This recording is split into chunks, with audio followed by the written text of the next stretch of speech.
Hello nam mi te ho avelin tu ni khun zong yong ki muto ki tawvin tu ni kho nisim som ni le ni a tha tha som kum sang ni le som ni nga ni khuin zong mun chum chuma pa na tu su la khom ho ei ho pawa hin ki le do ho hin chata le ei ho paw mo mo nga ei ho tu su ho na hi cho chu sim phung na tu pha na zong hi hin nei ki no tin hi chiwa ku na chu ki holim na thei o ma hi ta chu nyaw newa hung ki holim ki diu hin na mun tina ku na tu su ngai dinga hi chi chen la hung lut nam mi te zo si amma sa penin ke man ka hin lim ma sa pen ki novin tu hin khungai sot lovin thu su chu hin simpong in kating no hon jong anangai pan ki tawvin amma sa pen hin Arunachal Pradesh Security Force on ULFAI thing noimi khat kapli tu ni chun Arunachal Pradesh Namsai district sunga United Liberation Front of Assam Independent thing noimi khat security force on anakapli uve Assam Rifle Hon 6 mile lekang khamti gamkaya ULFA thing noimi sa gitabong apan sa eti thugu amu to hlon a operation abol nauwa chikap tu na chu anaumahi hichi chikap tu na chun thing noimi konti asom kitipa chu anachikap li a adangsi anazam mangwa hitayati chikap tu na muna kun chun heiske automatic rifle khat grenade khat le bag thum akimando inahi hichi ULFAI thing noimi ho chu achi sa hapta sunga Assam gama Tinsukia district sunga Kako Pathar COB Army Camp Bulhua Pangho Hiuve akiti Chopper drone le ui chaho mangcha in thing noimi azam mangho hol na in operation acha hla jinge tin police on aseyuvi nahi o to anake kapli ho loi chu achi sa phat masa chu Assam Rifle ho Bulhua Panghon hiudane cha chu amo hin le thu na ball wa attack na ball na wa chu mi kha na kapli wa adang si chu anazam mangu he tu na ban ga chi peyutin aba na hin battalion commander zaw na junta space som langa bago gam kaya PDF phone anakapli achi sa 20 October 2025 ni khochun Myanmar gam bago gam kai Yedasi Township Hope sunga Wathi Wanghua Sitong Vadungpam Junta Hopan Sat Namun chu People Defense Force PDF phone anabuthu win Battalion Commander khat zaw na in Junta Sipay som langa anakikabli uvinahi chule mini zong anamanu vinahi hichi Commander amo lempa chu 2029 chi 2029 ati ahin su khilo hidingin kaging cha in na 2019 zo ati hidan hen langa he su thi hung hidan hen Air Defense Battalion Lamkaya pang Lieutenant Colonel ahitin PDF fortune asay uvinahi hichimuna kun chun mei pum mei changtam pi zong anachomdo uvinahi chu hin na achi sa tarik somni nia chu bagogam kaya PDF for Battalion Commander ho zaw na junta si pay som na nga chu bagogam kaya PDF phone anakapli u he na chu cha hin sei tu ni kho new sa he vai gei thim he tayong la hin sei hi tu na ban anachi pay ki no tin aba na hin Ukhrul TD block sunga hule veng zo si in negate sunga NREGA na to na thon lowa abol na diuwa Ukhrul block development officer in ho chairman ho le secretary ho tupi na nei zani 21 October 2025 ni khuwa Ukhrul block development officer diringam kamei MCS mina thupun ki bol chun ahung lungding Thursday 23 October apat Saturday 1st November chan nigit sunga thon lowa na to na na ding in het sa na anei nahi chule job card ho zo sia EKYC zong ahung lungding Saturday 23 October ni kho chana abol chi diwin thupon jong ananei jinahi hichi ki bol lo zo se chu akimang talowa ki lading het sa na kit masanga ki ka adinga hitayati hichi ni kho ki team ho sunga thupi na ki nei banga na to na lo le Ukhrul TD block in na atong nom poitia competent authority ho hinga het sa na kinai ding hi chi dungju ya NREGA na to na chungchang velvet na aum na ding a recommend ke bolding a hi do nom chule ki thopi na ngai cha le MIA staff photo ki homat ding in het sa na zong ananei ji na hi chi hin ukrti ri block sunga khuleweng josi negate sunga NREGA na to na thon lowa bolding ba thupi aga anei na wa hin na chu hin explain ga bolding yang chawum di point tu na ban ga chi payutin abana hin France President Louis Nicolas kumnga songkul tang dinga got na kipi achi sa kum 2007 presidential election chun Nicolas in Libya gam dictator Muammar Gaddafi akon sumlapay kithupi na amuin camping ball na in amang cha etia ngo na akinay to hlon in tu ni chun kum nga sung kul tang ding in got na akipitai hi chi to hlona milun Nicolas hi Second World War ki chayapat France gama lamkai lui got na kipi chule kul tang masapen hidinga hitai Second World War ki chai jowa pa na ama hi France gam sunga dinga kul tang masapen hidinga hitai Nicolas achi sa kum 2007 presidential election achu Nicolas in lolhin na ananeya France president na 23 chan na dinga hlendo a ana umahi tuni songkul alut masangchun Nicolas chun social media mangcha in mona nei lo mi khat songkul akitan sa e ati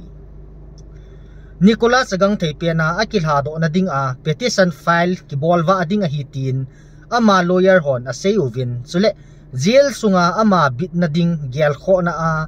Nicolas si songkul tang mi dang ho akon achang si a kichum khen ding a hi ati ama hi Nicolas si Second World War ki chaya pa na France gam sunga dinga yinzo ka sei banga cho songkul tang masapian hin ama kingo na hi ihin simbong wa cho na hi chi ho them ja chungo na niaw newa hung ma hi in na chi cho hin ei wanga cho ama wang phat na kin him jail sunga chu president khanan hi khasama ga hi le chun jail sunga chu jail songkul tang adang hot akuna cha chum bia niaw khat ni special dom ga ti ding cha hin na special dom ma chum mun chu ma cha ga koi to hi cha hin tu na ban ga chal pe yutin dearness allowance person 3 akibe Manipur Government Service Federation MGSF lungkim lo Manipur government na tongho dearness allowance person 3 akibe chu center government na tongho DA to akihi in Manipur Government Service Federation MGSF in lungkim lo na aphongi hichito hlon in MGSF in kiphinna chum bolding in kigut na anei tai MGSF President Laisram Saratchun state government and center government ato kitu a DA asim phat masang a hi lo le ki ho khom dinga meeting a hingun masanga October ni sim som ni le sagiapat som thum sunga federation kiloi khom na member ho zo si in office hor sunga black bet simang cha dinga hiati government in akisei hi don se lawa koile November ni sim liapat pen down strike ki phinna ki bolding a hiati All India State Government Employee Confederation AIS GEC Manipur Unit in Jong Manipur Government na tongho DA kalsa na ding in Governor Ajay Kumar Bhala hinga memorandum anapi ovinahi Manipur Press Club muna AIS GEC Manipur President M Joy Kumar in holim abol na achun Manipur Government in DA person som thumle ku akun person som lileni akal sa hi aphai hinla state dang ho asang in anim zoi ati state dang ho a DA hi person 50 a hi ati retirement kumjong kum som guplani hi sa ding chule all pension system jong GP kit dingin governor hi nga nge na akinei je ati chi so hian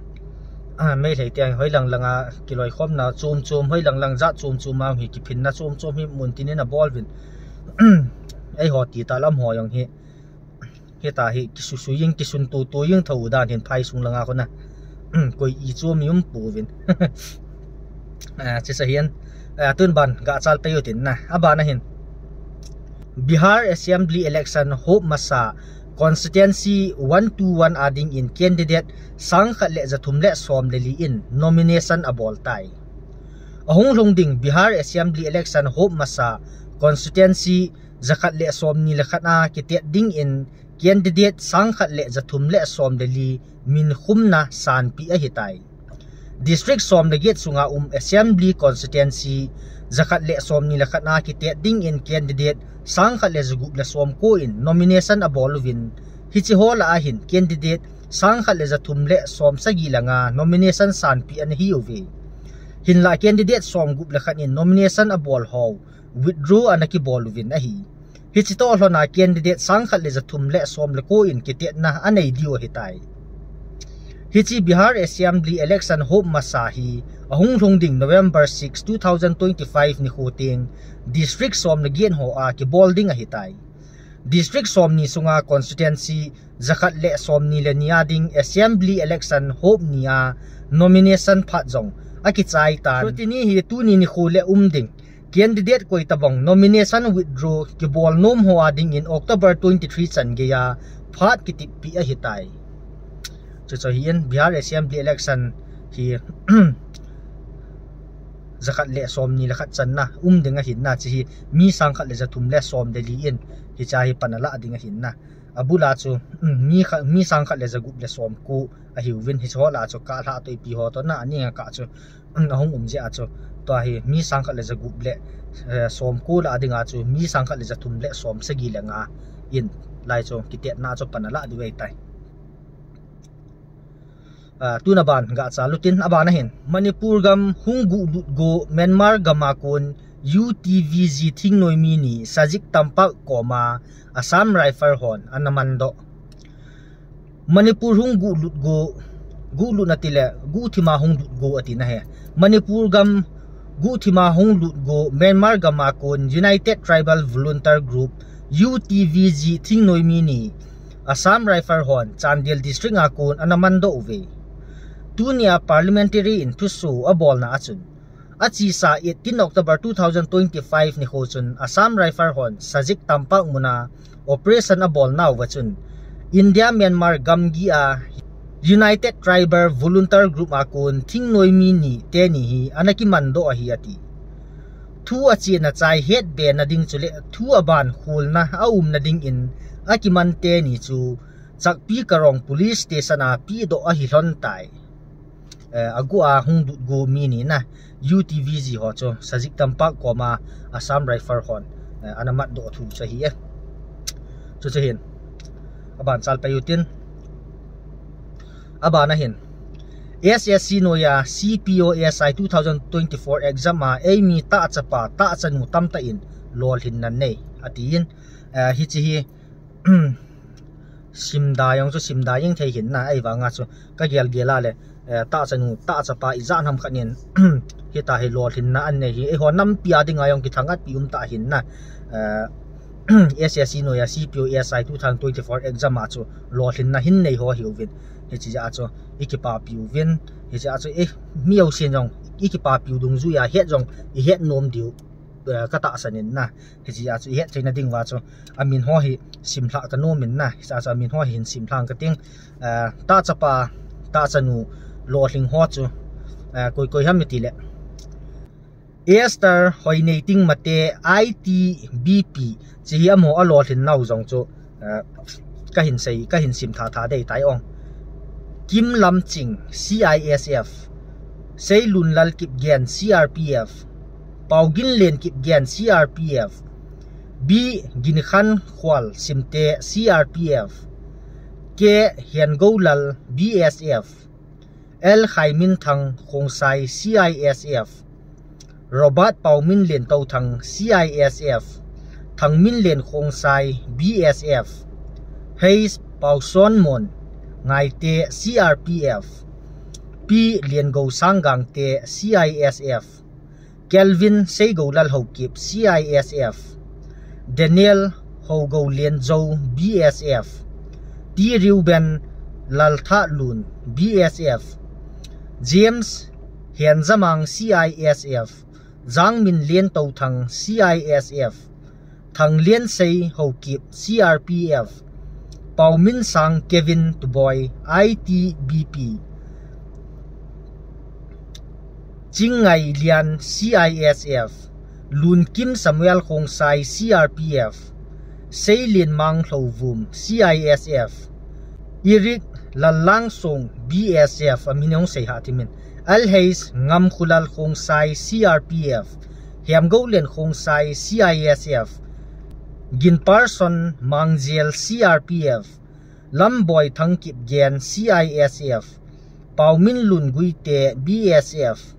Lamgin Mang Hlovum BSF Dial Lam Khulet Khong Sai CISF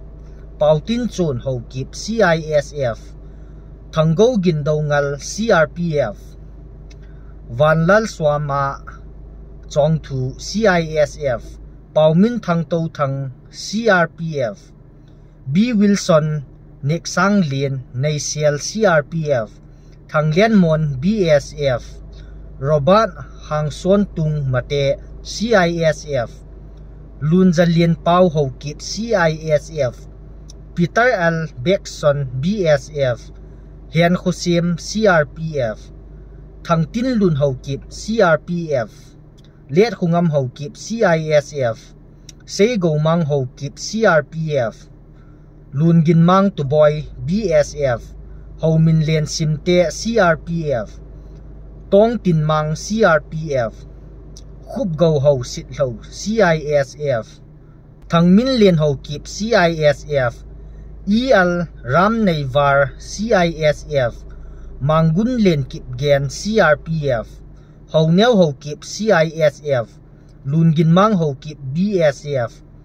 Se Khungam Kip Gen CRPF L Thangmin Lun Zo CISF Klingza Kim To Thang CISF Lal Muan Ma Khangte Akitin CRPF Lal William Delhi Police Dina Lingnay Moy Hokip BSF Lal Khosiam Hokip CISF Thanglien Mang CISF James Lien Lun Mang CRPF Irene Hatney Team Hokip BSF Kennedy Homin Thang Hokip CRPF M Thangkhupreng CISF Thangkhulun Baite BSF Chiho Changsi Cho Ahivin na mi hi som gup langa 65 ahivin ki paumen ki thangat pi umama nampi ta chanu ta chapa som gup langa janin tu chunga SSC noya CPO SI 2024 exam lolhin na hin nei ho changsi chu simthla na ka hin nei hin na abong kha chumin chu seiha ka sa ta ta jong min na hi jong laki he thi mutin chu cho hin aphain ki paum kinen tu ni kho nisim som ni len ni khuwa denga thu so in sim do naw le i hin ngai naw hi chan hi nong ki chai ki tan ki paumen muntina ko na thu so nga ya hunglu chata le achai na chan gei thu so hin ngai nam mi te jo si achai na penin ke man ki pa thu ka hin sei ki nin na bon cha chungwa tu hin tu ni khwa denga thu so hi chan hin ong ki chai ki tai aban lang le jinglang thu so ting le anaki mutu ki taute na bon chawin nam mi te jo si nom na chi wa mong pha